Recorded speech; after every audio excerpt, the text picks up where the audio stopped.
Okay, call this Tuesday, July 5th meeting to order. Pledge allegiance, please. I pledge allegiance to the flag of the United States of America and to the republic for which it stands, one nation, under God, indivisible, with liberty and justice for all.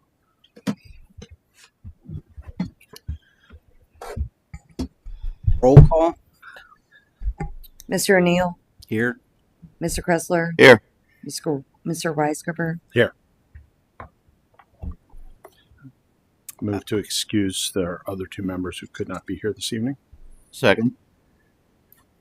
Mr. Kressler, Yes. Mr. Weisgerber, Yes. Mr. O'Neill, Here. Yes. 3-0, motion carries. Review and approval of meeting minutes from May 26, 2002, Planning and Zoning Commission meeting. For approval. You got a second? I think we have to make a motion for each one. Yeah, I'd Yeah. move to approve Shall we those make a minutes. motion? Move to approve those minutes as submitted. Second. Mr. Weisgerber, Yes. Mr. O'Neill, Yes. Mr. Kressler, Yes. 3-0, motion carries. So now move into open forum.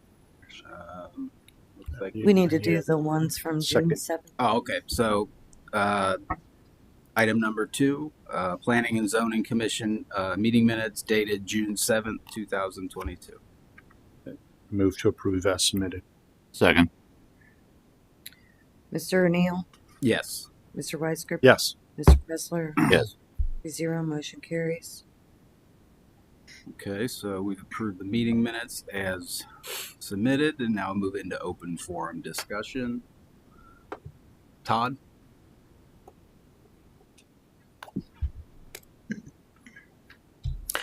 Good evening, Todd Osborne, 1100 Sunrise Drive.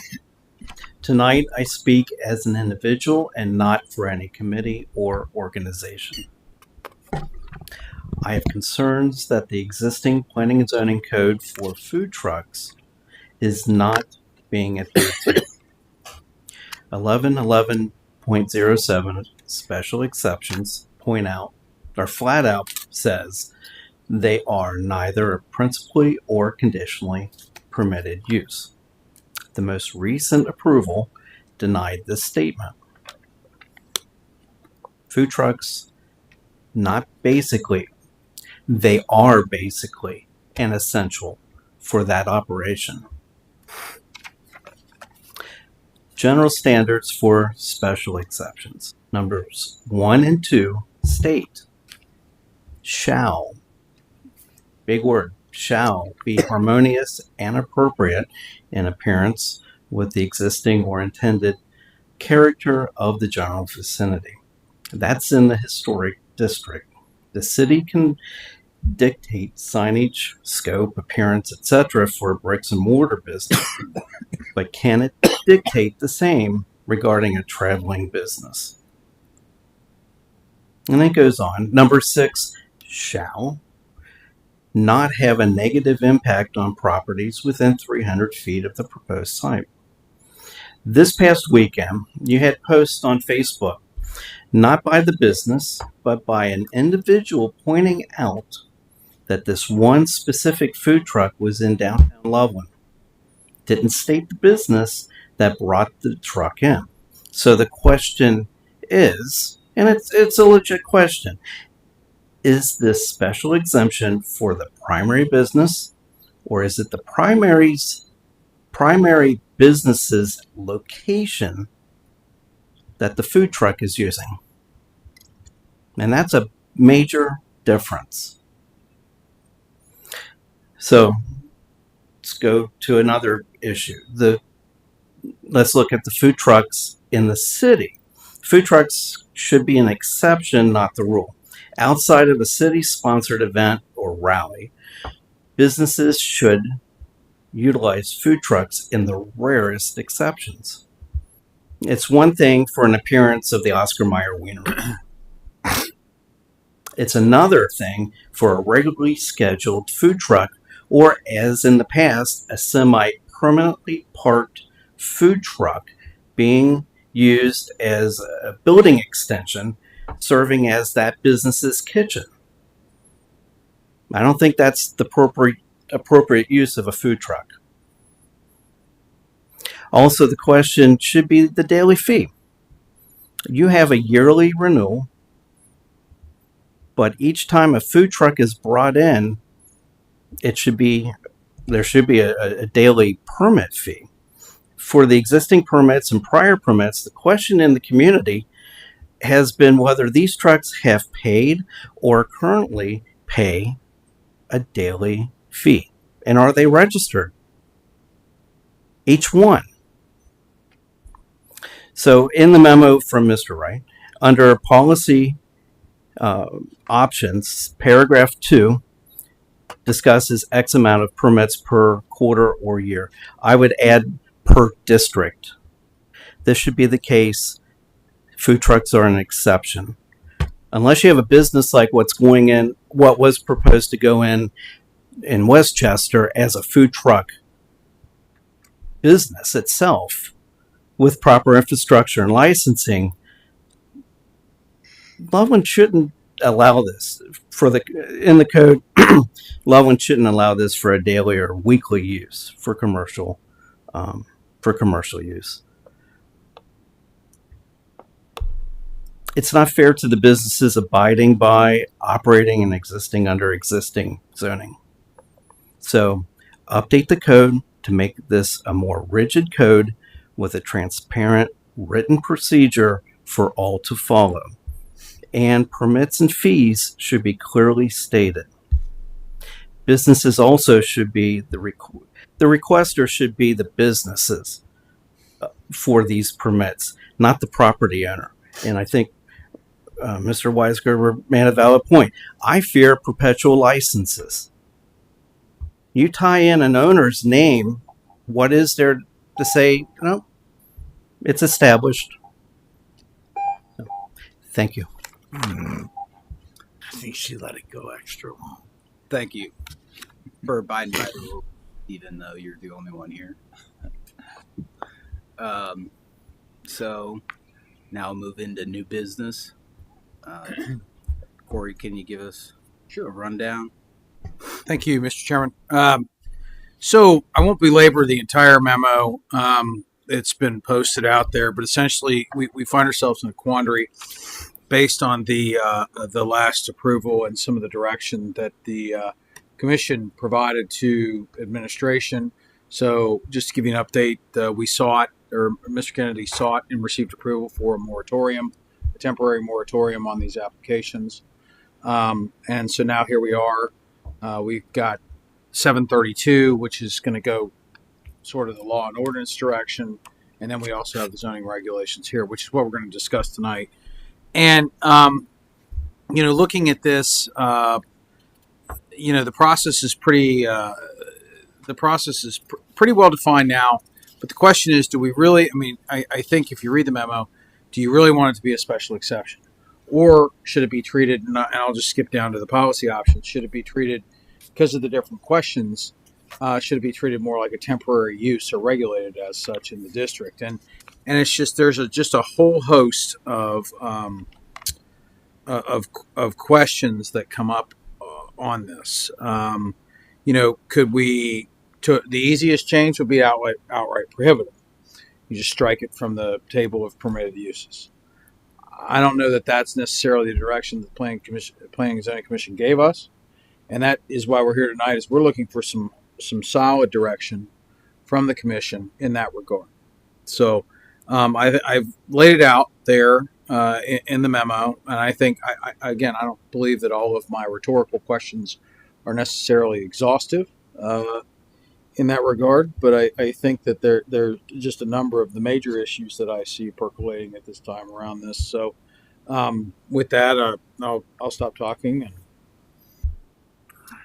So as a result, just to summarize, as a result of the issues pointed out last week, we're bringing it to the table to solidify some new zoning text Yes, I mean, to the current zoning Ye- code. yes, I mean, so the worst thing I think I could do is just go cobble together somebody else's regulations. I don't know that that's the appropriate thing to do here, because there is a specific and acute need and circumstance that I believe that's driving this concern and this discussion. In that regard, um, I think, honestly, to let them become permanent, I don't know. I mean, I don't I offer no opinion on that, but I think that there are ways to regulate it in a manner that may be more equitable across the district and across all the commercial districts or some of the commercial districts. But we really need direction from the Planning and Zoning Commission before we embark on a true text amendment. And I think it's important to emphasize that you've got time to do this, correct? Yeah. Council followed suit exactly the way it was handled the very next meeting. I would recommend that maybe you engage a few business owners and ask them for some input, because I think many of them, as you heard from Kevin Egan, I think I agree with Corey, and I think I agree with Todd too. I think there's some number that works where you're not outright prohibiting them.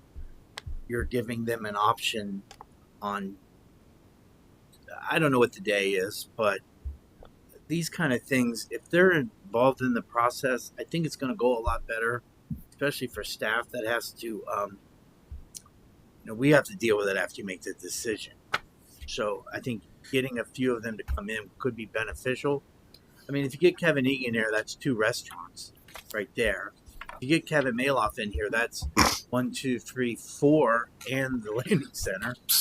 So do you hold a public hearing on that? Oh no, you don't have to hold a public hearing. You'll ultimately have to hold a public hearing because you're going to make a text amendment.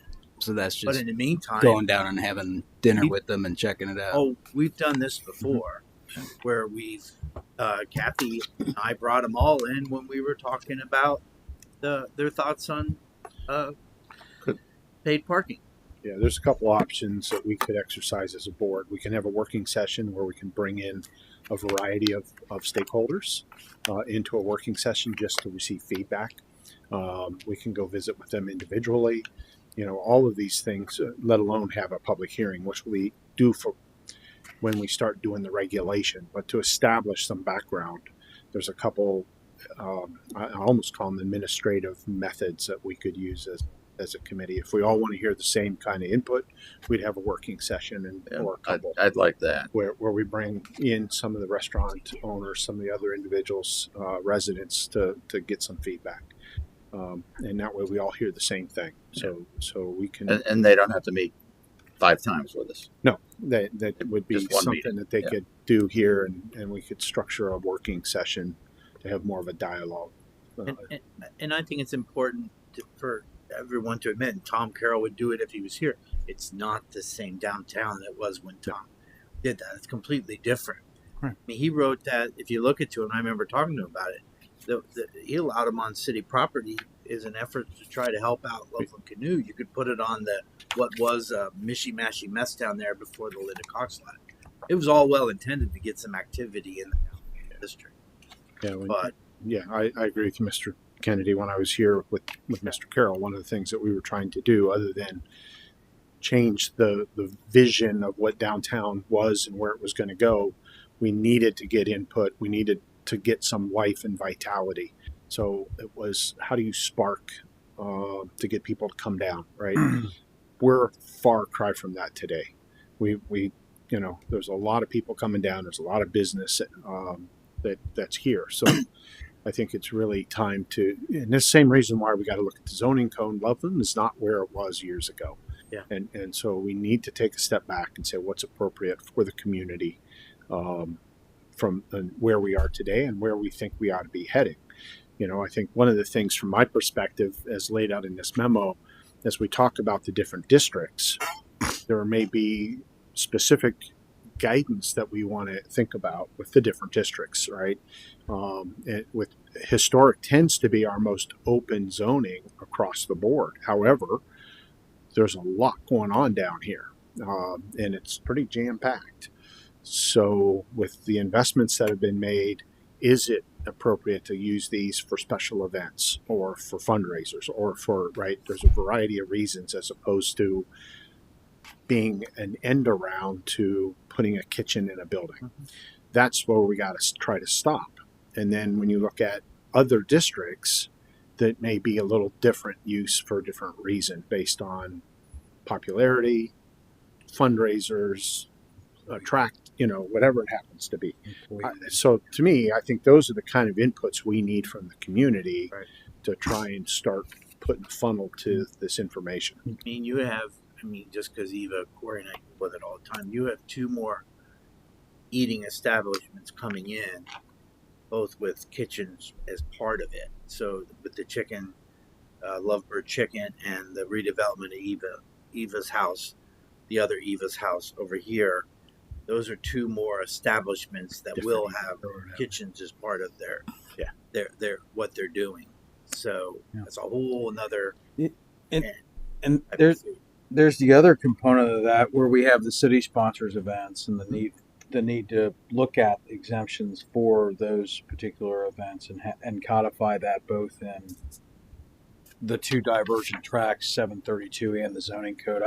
I'm a big believer that I feel like the zoning code should backstop anything else that we do as well, because that's your book. Yeah, and if you look at July 4th event, Krista, who is our new marketing communications manager, her and the city together raised $24,400 for that event yesterday. That's some serious money for an event that's not about making money. It's about providing a very wide range of activities. So it really is a wonderful event, and I think you saw that with that Hearts of Fire event. Who would have ever thought that was going to take off the way it did? So there's got to be a fine line, but I'll be honest with you, I would be apprehensive about going too far down this road until you bring in some people. Stakeholders. I'd like to try to understand, though, for each of the different zones, as we walk through this process, what is the gap we're trying to fill, right? What it was in the day when we first put all this in place was one thing. It's not there today. So if we have an event in downtown, and I'll pick on historic as a district to start with. If I want to focus on historic and I want to think about, we have a gap for an event, we have a gap for something coming up. Is there a need? What's the need? And is it a short term? What are we filling? Same thing for the other districts. What is the gap that's trying to be filled? None of these, in my mind, when we talk about filling a gap, is to take the place of brick and mortar restaurants, right? From a long term perspective. Again, my 2 cents worth. And Al? Yeah, driving down here, I'm kind of the corporate memory here. I've been here 2 decades. Mhm. Yes. We had issues a long time ago about garage sales. Mhm. So maybe we could treat this like a garage sale, where a business was allowed to have a 2-week permit that they could apply once a quarter for special events. So, like maybe the tap room might want to have an event during Oktoberfest in Germany, which is not necessarily when we would have anything in Loveland. So we would allow the food trucks to be in at a location for no more than 2 weeks at a time, and they could apply 4 times a year, and that would be it. It would be a permitted temporary use with a limit on to how frequently they could do it. Now, they may choose to do their 2 weeks. They may choose to do it around the 4th of July. They might want to do it, Christmas in Loveland. It would be their decision. And when they did it, if it was in conjunction of those holiday weekends, our existing restaurants are pretty well slammed then anyway. Yeah. So that I'm just thinking, okay, temporary use permitted, but with a limited amount of time that they could apply for the permit. That was just my initial thought. And that's one thing that we really don't have in our current zoning code. And again, if we were to amend, that would have to be a section that hopefully that would have to be twisted around and survive any subsequent, wholesale rewrite. And that is something that in other communities, and I've looked at a lot of zoning codes in rural places and more, more suburban places, but most places have a temporary use section. And so I feel like, and that sort of leads you down the rabbit hole of what temporary uses do you really regulate in the zoning code. Well, if you don't have a section, you can't even really start. And I think that's part and parcel of how you go through sort of reorganizing it. I think that what the feedback I'm hearing from Dave, from Mr. Kennedy, from the commission, we need to do some homework. We need to get a working session. We need to get some stakeholders in here. I guess that's maybe something that we could help organize. I don't know. Is that something we would organize? Yeah. Again, we have information. For example, the gentleman who's redoing Johnny's Car Wash into a beer place, I could very easily see him coming and saying, wow, I would like to have something when I open up, that whole Johnny's Car Wash is being redeveloped into sort of a neat thing. We're doing another community entertainment district all in the area closer to 275 in an effort to try to get more entertainment. So I think I know that you as a board can follow the same thing lesson I've learned. We come off a lot better when we look like we're doing it for the entire city and not just the downtown district, because I know that I get accused of only caring about downtown. So I think that if you say that you're doing this, and you are, for the entire area, even up if somebody wants to do, if Keith McCluskey today, given what he contributes to this community, said, I want to do something special, I'm having my grand opening, I'm bringing in a food truck, he would call Eva immediately. And wouldn't it be nice that there's provisions to easily walk Keith through that? I could see Mike Dom doing it at Mike's Car Wash. Yep. So I think the key for you guys is you're not just, this was the nexus to get you started, but I can think of some people outside of the downtown district who would really like to do this at some point based on whatever rules you Well, the school district might want to have a big fair and bring in 6 food trucks. They would only do it maybe once a year. Yeah, like a We need it. So what I'm talking about, maybe we would apply that to the entire city. Do it. There are some 2-week period, 4 times a year you can apply. There are some large properties where you could accommodate them very easily. You have Receptions lot. You have Shoppers Haven. You have the Goodwill lot. You have a lot of the parcels in the Commerce Park, and that's not uncommon for large employers to actually bring food trucks in. I know Total Quality Logistics would bring them in all the time where we were. And we were stuck we were a little bit of a pig in a poke because we didn't have regulations for them, and I had to regulate them kind of on an ad hoc basis. So I just had a thought, maybe do we want to open this that, like, say McCluskey wants to have a food truck, a family day with rides and all that. We need to think about them as good citizens. How can we help them help their, So there's provide things for their employees? Right. So there's a kind of a consistent theme that I'm one in my head, but also what I'm hearing is the biggest aversion is the end around to a dining establishment. Yeah. What I keep hearing is finding the right temporary use for special events, for however you want to define that as a short-term and very short-term temporary for these kind of special events, special needs. My only other thought as we would move this forward for a working session would be to put a few thoughts down for discussion. Sure. Because there's a lot of people who would be more inclined to throw stones at suggestions than maybe come up with their own. And those are valued input just as well as constructive new suggestions. And if I may, I think a lot of the meat of the current special exception regulations, the regulatory components, are very good. Yeah. And could be worked into some temporary use regulations that would make sense if rationally applied throughout I don't think you want them in the residential districts at all. No, it's Maybe, I don't know. I mean, was to say a homeowner can't. I mean, it's not expensive to get a food truck. Well, then Block that's party. during block party. during COVID, Yep. they were rolling around cul-de-sacs So- all over these. So this is why we need to have this conversation. So, but I think stakeholder- the a regulatory stakeholder- stuff It should be a community homeowner or Sure. homeowner Yeah. association. And we've done that before where we've brought That in might homeowner actually be more association important presidents into a because meeting. some people may not necessarily want a food truck in their neighborhood. Right. But during COVID, they were in cul-de-sacs Yeah.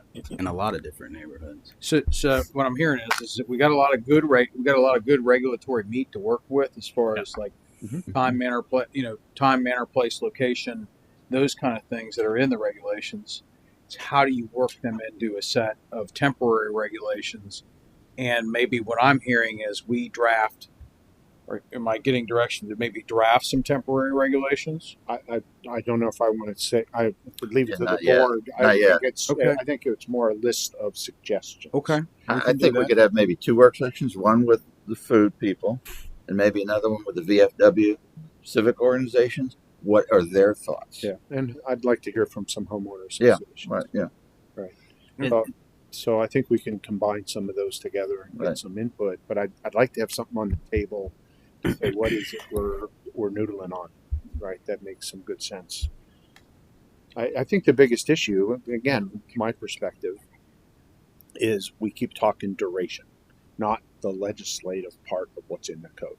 It's how do we manage the duration, and in some cases, some of our zones, we may get a little more specific about location, right? If you're going to be a block party, we do have regulation about blocking fire lanes and those things, but Mhm. is there some other regulation around Yeah. location? Residential areas, it may be a 2-day permit or something like Or- that. Or a so- 1-day permit. Yeah. Yeah, I mean, and that's the duration by location is the kind of theme that's in my head.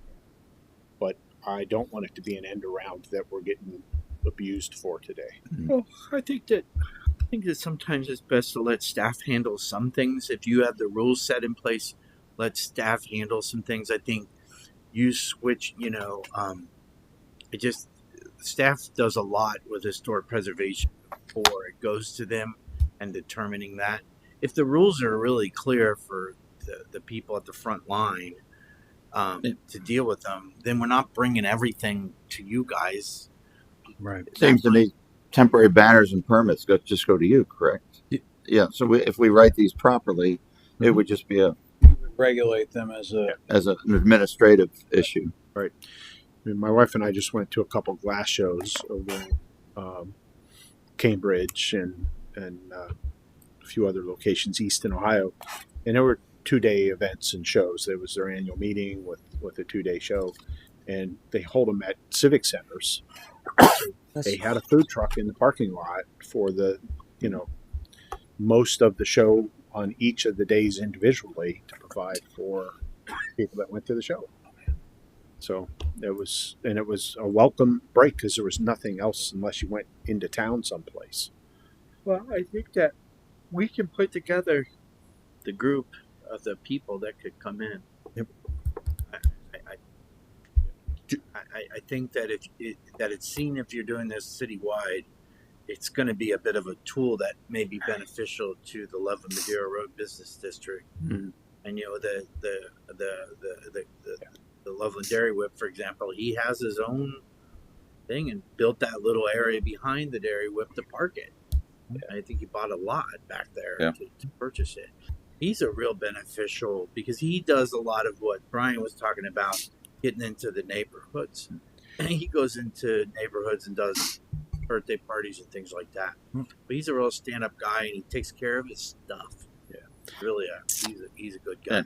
If he could do that, like residential areas, he could just come in, pay a $10 nominal fee for a 1-day permit in a residential area. He will take care of it. He's got 6 of them he's going to do through the summer. 6 permits, he's done. We don't have to deal with it. I think a lot of this is about not to eliminate, but discourage some of them in downtown because it is such a vibrant area, but encourage in other places around town to encourage additional investment and development.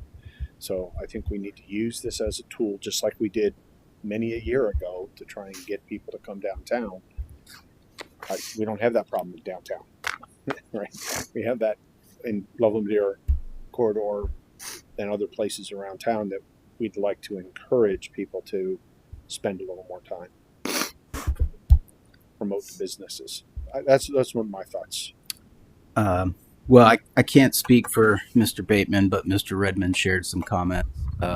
Generally, I'll just summarize his point of view is that he doesn't he doesn't feel the right thing is outlawing food trucks. I also, speaking for the council tonight, with the exception of Mr. Bateman, I don't think that's our intent to outlaw food trucks in the city of Loveland. But I also don't think the city of Loveland wants to be known as Food Truck Central. Mm-hmm. I think that it makes very logical sense to regulate by district. My personal feeling is that it should not be a special exemption. I think, I have, being in the food business of building restaurants, I've interacted with both brick and mortar and food truck vendors that are trying to go brick and mortar. Any food truck vendor that is in the business of being a mobile food truck vendor is not going to leave his truck on your property for more than 3 days. In fact, he's probably going to drive it home every night because that's how he got there. So I think it should be a time-based period, and you could base that 1 day is X amount of dollars, 2 days, X amount of dollars, 3 days, X amount of dollars. And let the permit applicant determine, but max time or something along those lines. I can see them in residential areas. I can see them in the parking lots. There's a difference between letting it go on McCluskey's personal property versus trying to parallel park on a public street next to a facility. So there's all sorts of things. I don't think this is a trivial issue. I do think that we should get some input. I'd be in favor of Corey, you putting some stuff together before the meeting, that we could have them bounce stones off of some regulations that we're thinking about. If we go in too open-ended, it's a 3-hour meeting. I mean, Right. Stretch this into an hour meeting, and I don't think it's trivial, because I do think it leads into other special events. So we might as well just hit it all at the same time. So how the 3-hour cruise worked out. Yeah. But I'd be happy after that to maybe throw some of our ideas, and you guys could take our ideas and input and put them into maybe 6 or 7, 8 bullet points. Well, Corey, you have the ability to talk to other municipalities and figure out what the best practice is. They're all over the map. Yeah. I mean, honestly, I did just a Google search and went kind of poking around, and you get from no regulation at all, it's the Wild West, to down to you shall apply each day, you will pay this fee each day, hang the placard in such and such a place, you'll be so many inches off of the curb. I mean, Yeah. You can really regulate these things. You can regulate up or down regulate however you want. So the way they generate their revenue, the food trucks, is either you got to pay them a flat fee to show up and guarantee them X amount of product, or they got to know that there's enough people there that they're going to make money, or they're not coming. Or they're parking their truck and they're doing an end around the kitchen scenario, which is what I think we are trying to avoid. I don't think that's fair to everybody else that's investing in this. Maybe we need 3 different options, really tight, and say, hey, there's 3 ways we can go on this, and not be a lot of detail in it, and just say, get a feel for where people. Well, if I might suggest that the most restrictive is just eliminate them. Yeah. And I don't know that that's No, we don't do that. no. Or at least move them as special exceptions to maybe another district, which just puts you back in the same boat, just a different area of town. It doesn't really fix anything. It essentially just kicks the can. I honestly, if it's okay with the commission, I can take a shot at drafting a set of temporary use regulations for them. Yeah. Look, no pride authorship whatsoever. It, I've had zoning codes amendments thrown back 5 or 6 times, and it's all part and parcel of it. But I guess the only concern that I have is regulating them both as a use, as a temporary use that's handled administratively, but then also regulating them on a per district basis. Did I hear that too? Well, I think that's There might be different. It's There might be different limits. There regulations. might be different time limits for different. Yep. Residential might be a 1-day permit. Right. District specific Time. regulation or like you're talking about having that huge parking lot. Yeah. Right. I mean, what's the event? Like a church might want to have a 3-day festival, festival for sure. but yeah, How does that happen right now? Church festivals. We don't really get involved with what they put. Private. They mostly come to us for either will do their tents because that's required by code, Sign. signage, and they'll work out with us as far as police coverage. But police and fire. the St. Columban Festival, what they actually put out, we don't get involved in what their booths are, how many food trucks, how much beer. It's either for the tents, PD for security, and maybe some signage. Do you think it would be of some benefit to get some of that community feedback first before we go off? I would like to personally, before we start writing something in the shape of a code, Sure. I think we ought to get community feedback. That community feedback ought to be around a couple sandwich board signs that talk about some potential options to noodle it in a little bit deeper. Sure. Right? That's my thought is Yeah. before you spend. We could just write it for business, but we also have to consider the nonprofits, the school district, and the other. Kroger's is always on TV with their chef stuff.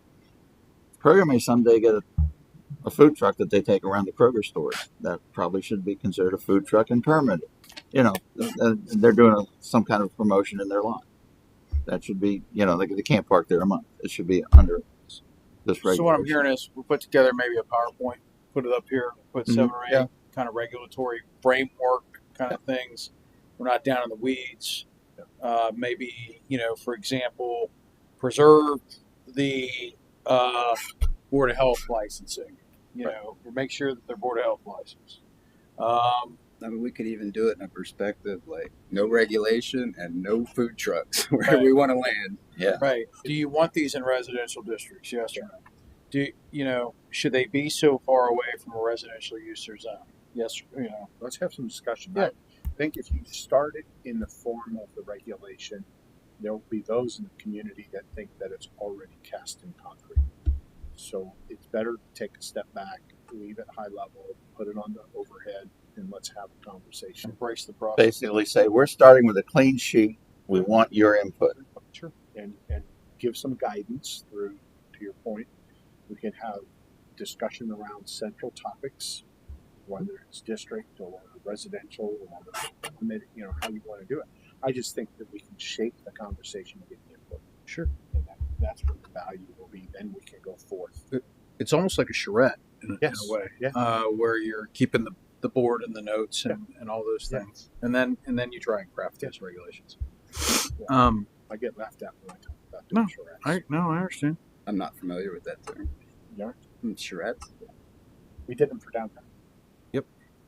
See, Todd's laughing already.